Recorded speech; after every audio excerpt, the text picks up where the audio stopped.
Welcome. Step into a world where stories breathe through my voice. Leave everything behind, find your perfect spot, and let's begin.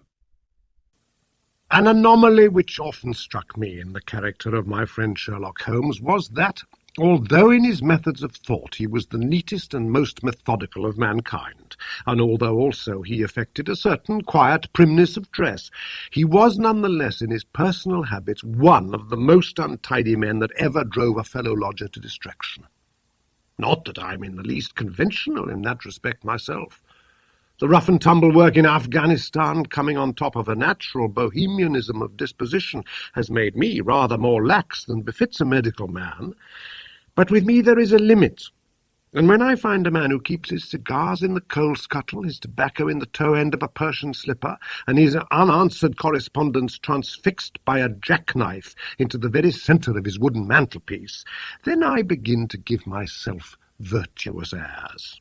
I've always held, too, that pistol practice should be distinctly an open-air pastime, and when Holmes, in one of his queer humours, would sit in an armchair with his hair-trigger and 100 Boxer cartridges and proceed to adorn the opposite wall with a patriotic V.R. done in bullet-pox, I felt strongly that neither the atmosphere nor the appearance of our room was improved by it.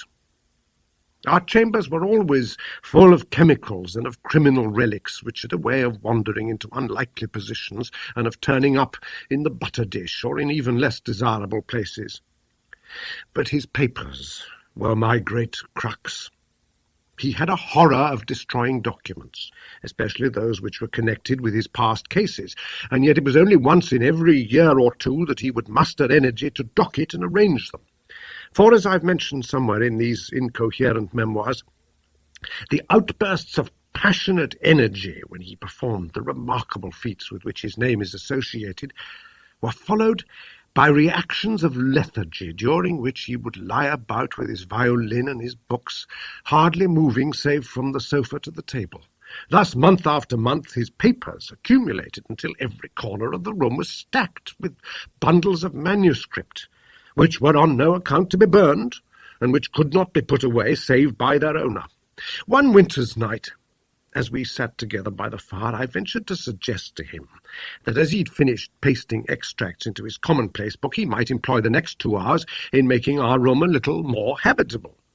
He could not deny the justice of my request, so with a rather rueful face he went off to his bedroom, from which he returned presently, pulling a large tin box behind him, and as he placed in the middle of the floor, and squatting down upon a stool in front of it, he threw back the lid. I could see that it was already a third full of bundles of paper tied up with red tape into separate packages. "There are cases enough here, Watson," said he, looking at me with mischievous eyes. "I think that if you knew all that I had in this box, you would ask me to pull some out instead of putting others in." These are the records of your earlier work, then?" I asked. "I've often wished that I had notes of those cases." "Yes, my boy. These were all done prematurely before my biographer had come to glorify me." He lifted bundle after bundle in a tender, caressing sort of way. "They're not all successes, Watson," said he, "but there are some pretty little problems among them. Here's the record of the Tarleton murders, and the case of Vanbury, the wine merchant, and the adventure of the old Russian woman, and the singular affair of the aluminium crutch, as well as a full account of Ricoletti of the club foot and his abominable wife. And here, now, this really is something a little recherché." He dived his arm down to the bottom of the chest and brought up a small wooden box with a sliding lid, such as children's toys are kept in. From within he produced a crumpled piece of paper, an old-fashioned brass key, a peg of wood with a ball of string attached to it, and 3 rusty old discs of metal. "Well, my boy, what do you make of this lot?" he asked, smiling at my expression. "It is a curious collection." "Very curious, and the story that hangs round it will strike you as being more curious still." "These relics have a history, then?" "So much so, that they are history." "What do you mean by that?" Sherlock Holmes picked them up one by one and laid them along the edge of the table. Then he reseated himself in his chair and looked them over, with a gleam of satisfaction in his eye. "These," said he, "are all that I have left to remind me of the adventure of the Musgrave Ritual." I'd heard him mention the case more than once, though I'd never been able to gather the details. "I should be so glad," said I, "if you would give me an account of it." "And leave the litter as it is?" he cried mischievously. "Your tidiness won't bear much strain after all, Watson. But I should be glad that you should add this case to your annals, for there are points in it which make it quite unique in the criminal records of this, or I believe of any other country. A collection of my trifling achievements would certainly be incomplete which contained no account of this very singular business. You may remember how the affair of the glorious Scot and my conversation with the unhappy man whose fate I told you of first turned my attention in the direction of the profession which has become my life's work. You see me now, and my name has become known far and wide, and when I'm generally recognized, both by the public and by the official force, as being a final court of appeal in doubtful cases. Even when you knew me first, at the time of the affair which you've commemorated in A Study in Scarlet, I'd already established a considerable, though not a very lucrative, connection. You can hardly realize, then, how difficult I found it at first, and how long I had to wait before I succeeded in making any headway. When I first came up to London, I had rooms in Montague Street, just round the corner from the British Museum, and there I waited, filling in my too abundant leisure time by studying all those branches of science which might make me more efficient. Now and again cases came in my way, principally through the introduction of old fellow students, for during my last years at the university there was a good deal of talk there about myself and my methods. The third of these cases was that of the Musgrave Ritual, and it is to the interest which was aroused by that singular chain of events and the large issues which proved to be at stake that I trace my first stride towards the position which I now hold. Reginald Musgrave had been in the same college as myself, and I had some slight acquaintance with him. He was not generally popular among the undergraduates, though it always seemed to me that what was set down as pride was really an attempt to cover extreme natural diffidence. In appearance he was a man of an exceedingly aristocratic type, thin, high-nosed, and large-eyed, with languid and yet courtly manners.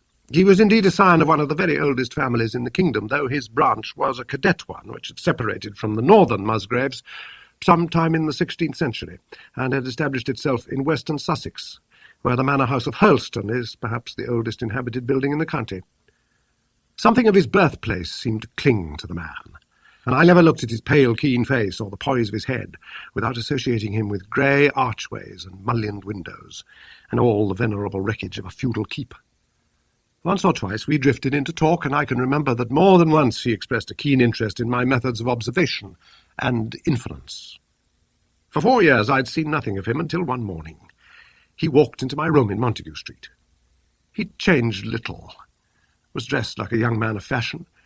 He was always a bit of a dandy, and preserved the same quiet, suave manner which had formerly distinguished him. "How has all gone with you, Musgrave?" I asked, after we'd cordially shaken hands. "You probably heard of my poor father's death," said he. "He was carried off about 2 years ago. Since then I have, of course, had the Hurlstone estate to manage, and as I'm a member for my district as well, my life's been a busy one. But I understand, Holmes, that you're turning to practical ends, those powers with which you used to amaze us." "Yes," said I. "I have taken to living by my wits." "I'm delighted to hear it, for your advice at present would be exceedingly valuable to me. We've had some very strange doings at Hurlstone, and the police have been able to throw no light upon the matter. It's really the most extraordinary and inexplicable business." You can imagine with what eagerness I listened to him, Watson, for the very chance for which I had been panting during all those months of inaction seemed to have come within my reach. In my inmost heart I believed that I could succeed where others failed, and now I had the opportunity to test myself. "Pray, let me have the details," I cried. Reginald Musgrave sat down opposite to me and lit the cigarette which I had pushed towards him. "You must know," said he, "that I'm a bachelor. I have to keep up a considerable staff of servants at Hurlstone, for it's a rambling old place and takes a good deal of looking after. I preserve, too, and in the pheasant months I usually have a house party, so that it would not do to be short-handed. Altogether there are 8 maids, the cook, the butler, 2 footmen, and a boy. The garden and the stable, of course, have a separate staff. Of these servants, the one who's been longest in our service was Brunton, the butler. He was a young schoolmaster out of place when he was first taken up by my father, but he was a man of great energy and character, and he soon became quite invaluable in the household. He was a well-grown, handsome man with a splendid forehead, and now he's been with us for 20 years. He cannot be more than 40 now. With his personal advantages and his extraordinary gifts, for he can speak several languages and play nearly every musical instrument. It's wonderful that he should have been satisfied so long in such a position, but I suppose that he was comfortable and lacked the energy to make any change. The butler of Hurlstone's always a thing that's remembered by all who visit us. But this paragon has one fault. He's a bit of a Don Juan. And you can imagine that for a man like him, it's not a very difficult part to play in a quiet country district. When he was married, it was all right, but since he's been a widow, we've had no end of trouble with him. A few months ago, we were in hopes that he was about to settle down again, for he became engaged to Rachel Howells, our second housemaid. But he's thrown her over since then and taken up with Janet Tregellis, the daughter of the head gamekeeper. Rachel, who's a very good girl, but of an excitable Welsh temperament, had a sharp touch of brain fever and goes about the house now, or did until yesterday, like a black-eyed shadow of her former self. That was our first drama at Hurlstone, but a second one came to drive it from our minds, and it was prefaced by the disgrace and dismissal of Butler Brunton. And this is how it came about.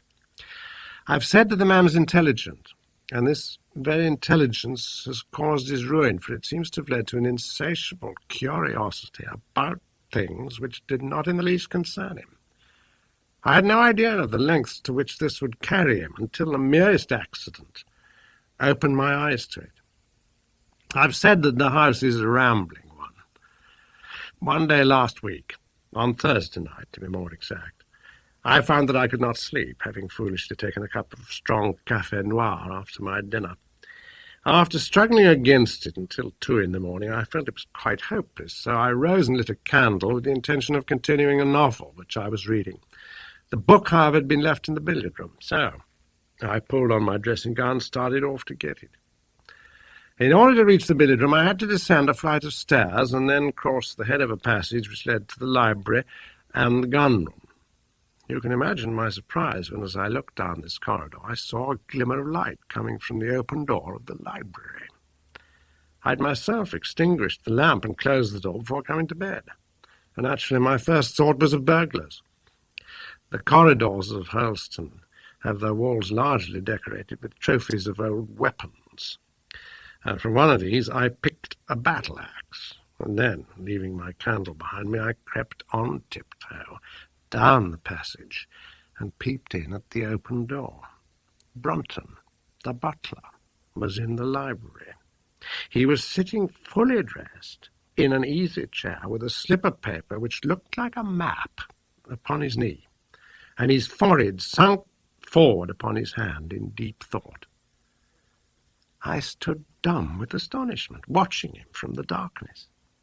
A small taper on the edge of the table shed a feeble light which sufficed to show me that he was fully dressed.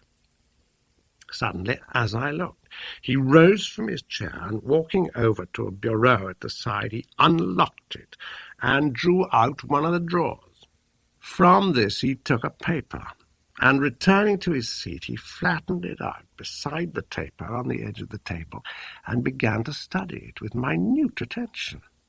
My indignation at this calm examination of our family documents overcame me so far that I took a step forward, and Brunton, looking up, saw me standing in the doorway.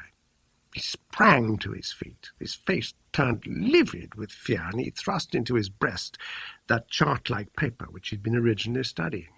"So," said I, "this is how you repay the trust which we've reposed in you.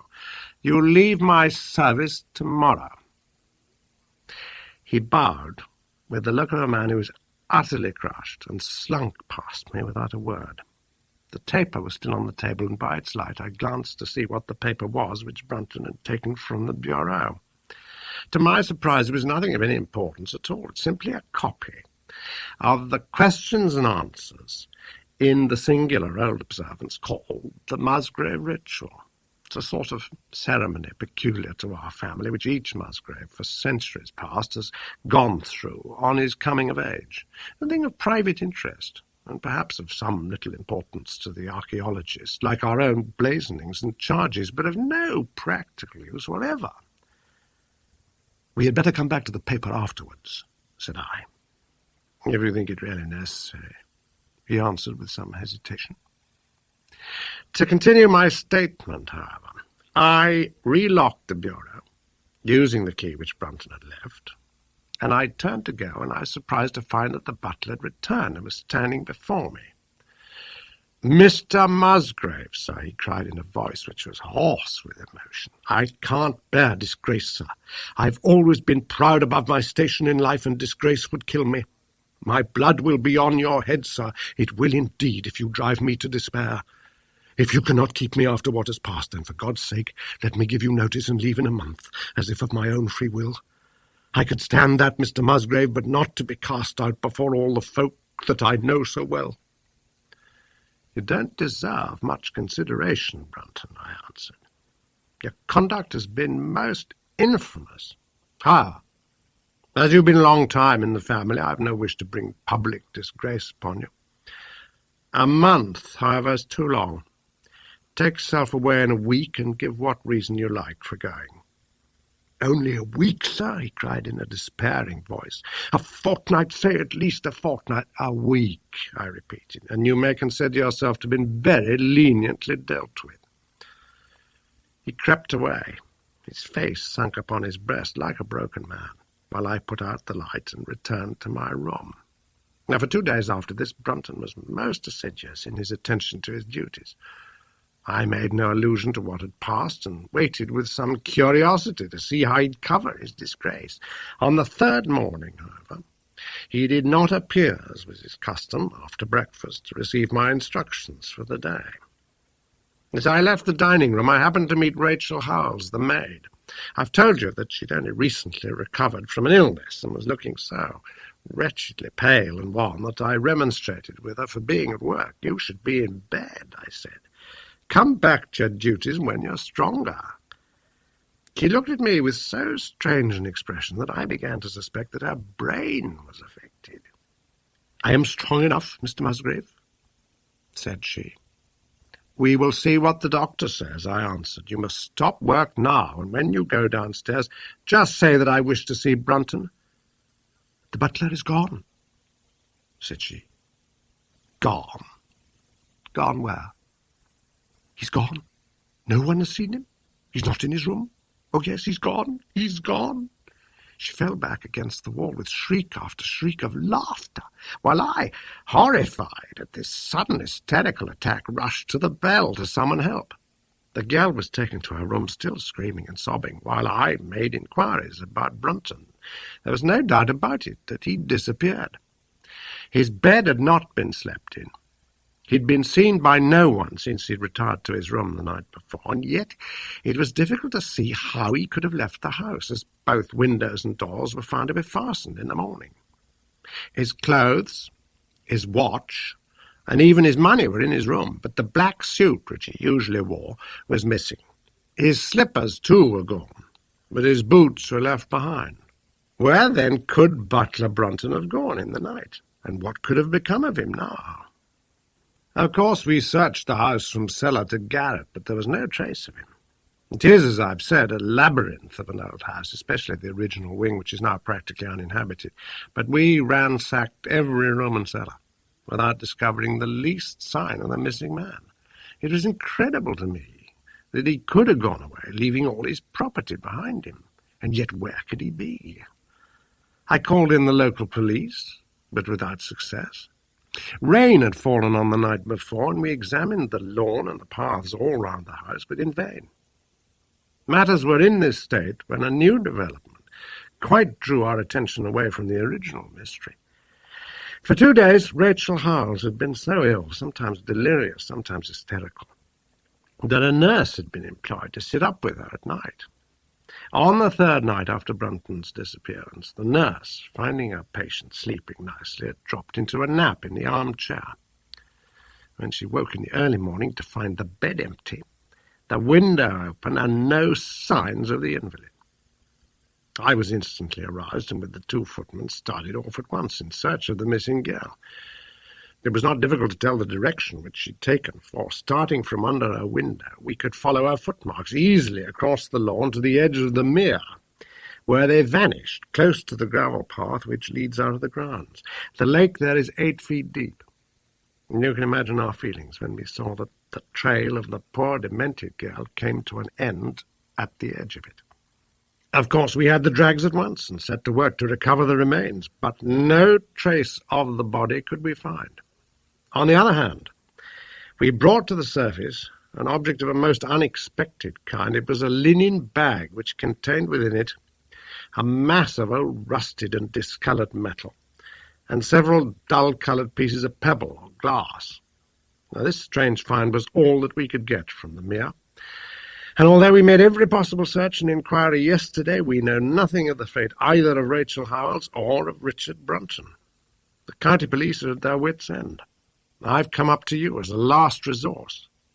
You can imagine, Watson, with what eagerness I listened to this extraordinary sequence of events and endeavoured to piece them together and to devise some common thread upon which they might all hang.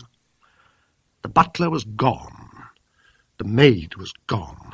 The maid had loved the butler, but had afterwards had cause to hate him. She was of Welsh blood, fiery and passionate.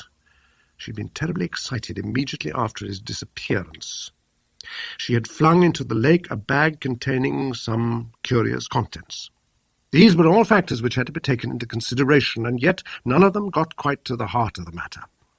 What was the starting point of this chain of events? There lay the end of this tangled line. "I must see that paper, Musgrave," said I, "which this butler of yours thought it worth his while to consult, even at the risk of the loss of his place." "It's rather an absurd business, this ritual of ours," he answered. "But it has at least the saving grace of antiquity to excuse it. I have a copy of the questions and answers here, if you care to run your eye over them." He handed me the very paper which I have here, Watson. And this is the strange catechism to which each Musgrave had to submit when he came to man's estate. I will read you the questions and answers as they stand. Whose was it? His who is gone. Who shall have it? He who will come. Where was the sun? Over the oak. Where was the shadow? Under the elm. How was it stepped? North by 10 and by 10, east by 5 and by 5, south by 2 and by 2, west by 1 and by 1, and so under. What shall we give for it? All that is ours. Why should we give it? For the sake of the trust. The original has no date, but is in the spelling of the middle of the 17th century, remarked Musgrave. I'm afraid, however, that it can be of little help to you in solving this mystery. At least, said I, it gives us another mystery, and one which is even more interesting than the first. It may be that the solution of the one may prove to be the solution of the other. You will excuse me, Musgrave, if I say that your butler appears to me to have been a very clever man, and to have had a clearer insight than 10 generations of his masters. I hardly follow you, said Musgrave. The paper seems to me to be of no practical importance. But to me it seems immensely practical, and I fancy that Brunton took the same view. He'd probably seen it before that night on which you caught him. It's very possible we took no pains to hide it.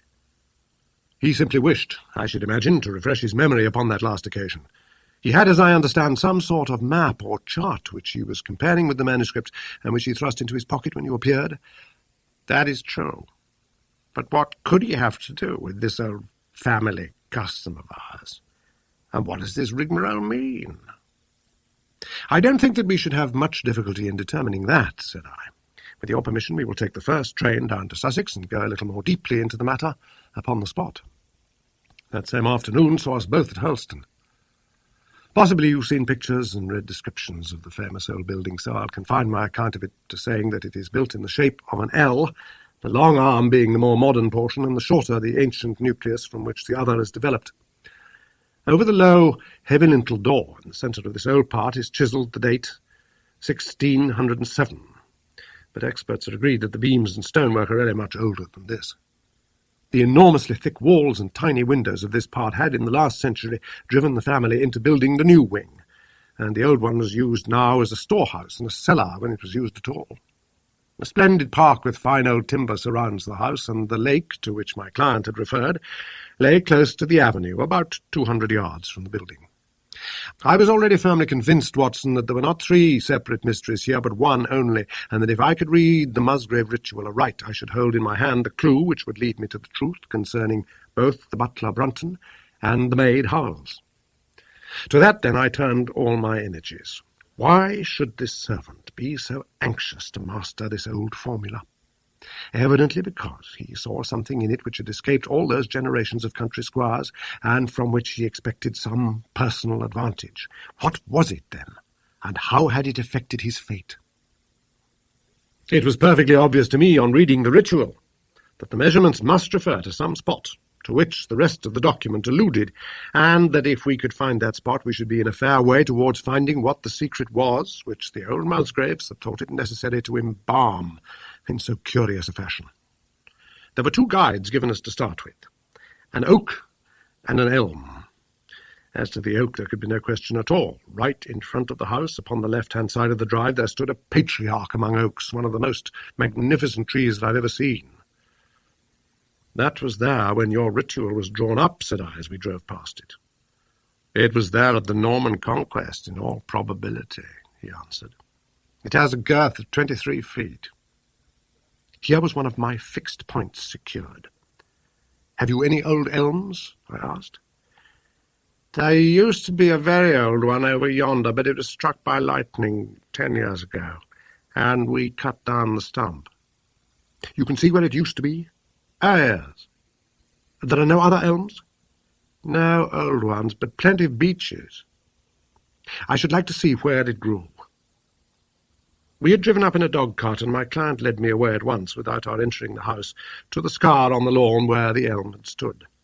It was nearly midway between the oak and the house. My investigation seemed to be progressing. I suppose it's impossible to find out how high the elm was? I asked. I can give it you at once. It was 64 feet. How do you come to know it? I asked in surprise.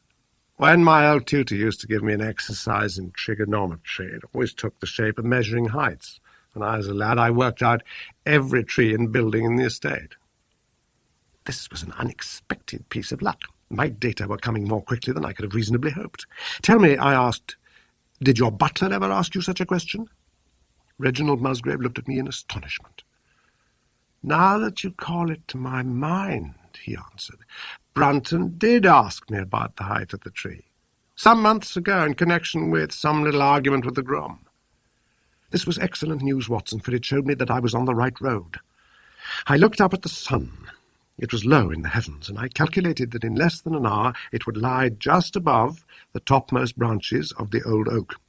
One condition mentioned in the ritual would then be fulfilled, and the shadow of the elm must mean the further end of the shadow, otherwise the trunk would have been chosen as the guide. I had then to find where the far end of the shadow would fall when the sun was just clear of the oak. That must have been difficult, Holmes, when the elm was no longer there. Well, at least I knew that if Brunton could do it, I could also. Besides, there was no real difficulty. I went with Musgrave to his study and whittled myself this peg, to which I tied this long string with a knot at each yard. Then I took 2 lengths of a fishing rod, which came to just 6 feet, and I went back with my client to where the elm had been. The sun was just grazing the top of the oak. I fastened the rod on end, marked out the direction of the shadow, and measured it. It was 9 feet in length. Of course, the calculation now was a simple one. If a rod of 6 feet threw a shadow of 9, a tree of 64 feet would throw one of 96, and the line of the one would, of course, be the line of the other.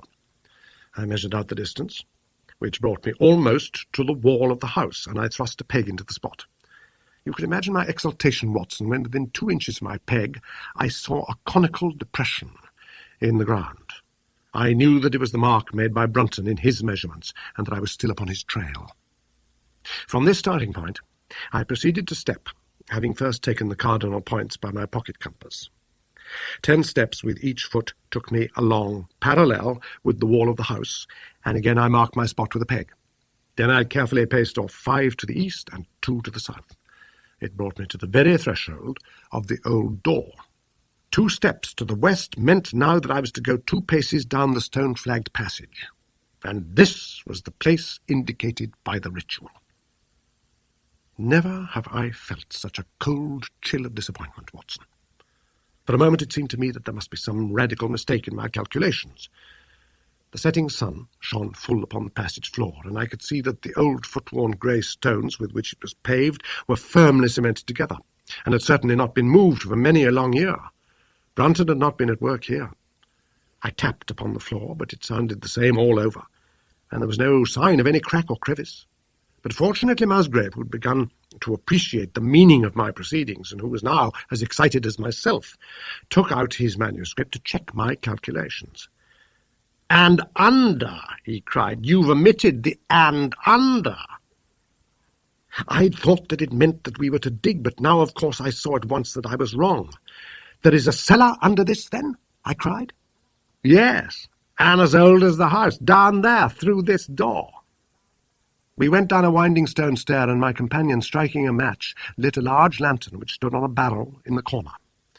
In an instant it was obvious that we had at last come upon the true place, and that we had not been the only people to visit the spot recently.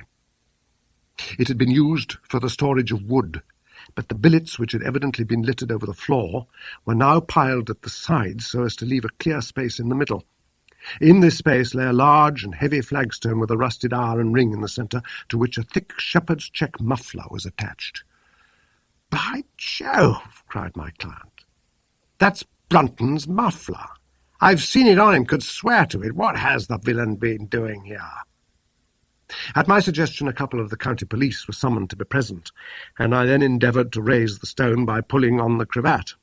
I could only move it slightly, and it was with the aid of one of the constables that I succeeded at last in carrying it to one side. A black hole yawned beneath, into which we all peered, while Musgrave, kneeling at the side, pushed down the lantern. A small chamber, about 7 feet deep and 4 feet square, lay open to us. At one side of this was a squat, brass-bound wooden box, the lid of which was hinged upwards, with this curious old-fashioned key projecting from the lock. It was furred outside by a thick layer of dust, and damp and worms had eaten through the wood, so that a crop of livid fungi was growing on the inside of it. Several discs of metal, old coins apparently, such as I hold here, were scattered over the bottom of the box, but it contained nothing else. At the moment, however, we had no thought for the old chest, for our eyes were riveted upon that which crouched beside it. It was the figure of a man, clad in a suit of black, who squatted down upon his hams, with his forehead sunk upon the edge of the box, and his 2 arms thrown out on each side of it. The attitude had drawn all the stagnant blood to the face, and no man could have recognized that distorted, liver-coloured countenance. But his height, his dress, and his hair were all sufficient to show my client, when we had drawn the body up, that it was indeed his missing butler. He had been dead some days, but there was no wound or bruise upon his person to show how he'd met his dreadful end. When his body had been carried from the cellar, we found ourselves still confronted with a problem, which was almost as formidable as that with which we'd started. I confess that so far, Watson, I had been disappointed in my investigation. I had reckoned upon solving the matter when once I'd found the place referred to in the ritual. But now I was there, and was apparently as far as ever from knowing what it was which the family had concealed with such elaborate precautions. It is true that I'd thrown a light upon the fate of Brunton, but now I had to ascertain how that fate had come upon him, and what part had been played in the matter by the woman who had disappeared. I sat down upon a keg in the corner, and thought the whole matter carefully over. You know my methods in such cases, Watson. I put myself in the man's place, and having first gauged his intelligence, I try to imagine how I should myself have proceeded under the same circumstances. In this case the matter was simplified by Brunton's intelligence being quite first-rate, so that it was unnecessary to make any allowance for the personal equation, as the astronomers have dubbed it. He knew that something valuable was concealed. He had spotted the place. He found that the stone which covered it was just too heavy for a man to move unaided. What would he do next? He could not get help from outside, even if he had someone whom he could trust, without the unbarring of doors and considerable risk of detection. It was better, if he could, to have his helpmate inside the house. But whom could he ask? This girl had been devoted to him. A man always finds it hard to realize that he may have finally lost a woman's love, however badly he may have treated her. He would try by a few attentions to make his peace with the girl Howells, and then would engage her as his accomplice. Together they would come at night to the cellar, and their united force would suffice to raise the stone. So far I could follow their actions as if I'd actually seen them. But for two of them, and one a woman, it must have been heavy work, the raising of that stone. A burly Sussex policeman and I found it no light job. What would they do to assist them? Probably what I should have done myself. I rose and examined carefully the different billets of wood which were scattered round the floor. Almost at once I came upon what I'd expected. One piece, about 3 feet in length, had a very marked indentation at one end, while several were flattened at the sides, as if they'd been compressed by some considerable weight. Evidently, as they had dragged the stone up, they had thrust the chunks of wood into the chink, until at last, when the opening was large enough to crawl through, they would hold it open by a billet placed lengthwise, which might very well become indented at the lower end, since the whole weight of the stone would press it down onto the edge of this other slab. So far I was still on safe ground. And now how was I to proceed to reconstruct this midnight drama? Clearly only one could fit into the hole, and that one was Brunton. The girl must have waited above. Brunton then unlocked the box, handed up the contents, presumably, since they were not to be found, and then, what happened? What smouldering fire of vengeance had suddenly sprung into flame in this passionate Celtic woman's soul when she saw the man who had wronged her perhaps far more than we suspected, in her power? Was it a chance that the wood had slipped and that the stone had shut Brunton into what had become his sepulchre?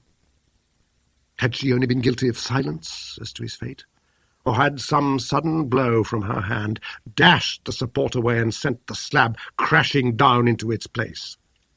Be that as it might, I seemed to see that woman's figure still clutching at her treasure trove and flying wildly up the winding stair, with her ears ringing perhaps with the muffled screams from behind her, and with the drumming of frenzied hands against the slab of stone which was choking her faithless lover's life out.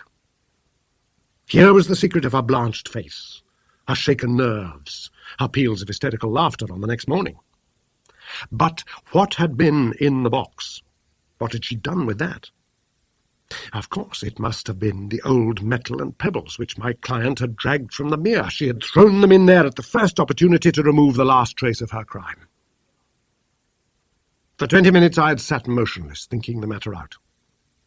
Musgrave still stood with a very pale face, swinging his lantern and peering down into the hole. "These are coins of Charles I," said he, holding out the few which had been in the box. "You see, we were right in fixing our date for the ritual." "We may find something else of Charles I," I cried, as the probable meaning of the first 2 questions of the ritual broke suddenly upon me. "Let me see the contents of the bag which you fished from the mere." We ascended to his study, and he laid the debris before me. I could understand his regarding it as of small importance when I looked at it, for the metal was almost black and the stones lustreless and dull. I rubbed one of them on my sleeve, however, and it glowed afterwards like a spark in the dark hollow of my hand. The metalwork was in the form of a double ring, but it had been bent and twisted out of its original shape. "You must bear in mind," said I, "that the royal party made head in England even after the death of the king, and that when they at last fled, they probably left many of their most precious possessions buried behind them, with the intention of returning for them in more peaceful times. My ancestor, Sir Ralph Musgrave, was a prominent cavalier, and the right-hand man of Charles II in his wanderings," said my friend. "Ah, indeed," I answered. "Well, now, I think that really should give us the last link that we wanted. I must congratulate you on coming into the possession, though in rather a tragic manner, of a relic which is of great intrinsic value, but of even greater importance as a historical curiosity." "What is it, then?" he gasped in astonishment. "It is nothing less than the ancient crown of the kings of England." "The crown?" "Precisely. Consider what the ritual says. How does it run? Whose was it? His who is gone. That was after the execution of Charles. Then, who shall have it? He who will come. That was Charles II, whose advent was already foreseen. There can, I think, be no doubt that this battered and shapeless diadem once encircled the brows of the royal Stuarts. And how came it in the pond? Ah, that is a question that will take some time to answer. And with that, I sketched out to him the whole long chain of surmise and of proof which I had constructed. The twilight had closed in, and the moon was shining brightly in the sky before my narrative was finished. "And how was it, then, that Charles did not get his crown when he returned?" asked Musgrave, pushing back the relic into its linen bag. "Ah, there you lay your finger upon the one point which we shall probably never be able to clear up. It is likely that the Musgrave who held the secret died in the interval, and by some oversight left this guide to his descendant without explaining the meaning of it. From that day to this it has been handed down from father to son until at last it came within reach of a man who tore its secret out of it and lost his life in the venture. And that's the story of the Musgrave Ritual, Watson. They have the crown down at Hurlstone, though they had some legal bother and a considerable sum to pay before they were allowed to retain it. I'm sure that if you mentioned my name, they would be happy to show it you. Of the woman nothing was ever heard, and the probability is that she got away out of England and carried herself and the memory of her crime to some land beyond the seas. I hope you felt every word of this journey, just as deeply as I felt telling it to you. If you want to stay part of the story, hit subscribe and ring the bell. Something even more captivating is already on its way. Until next time.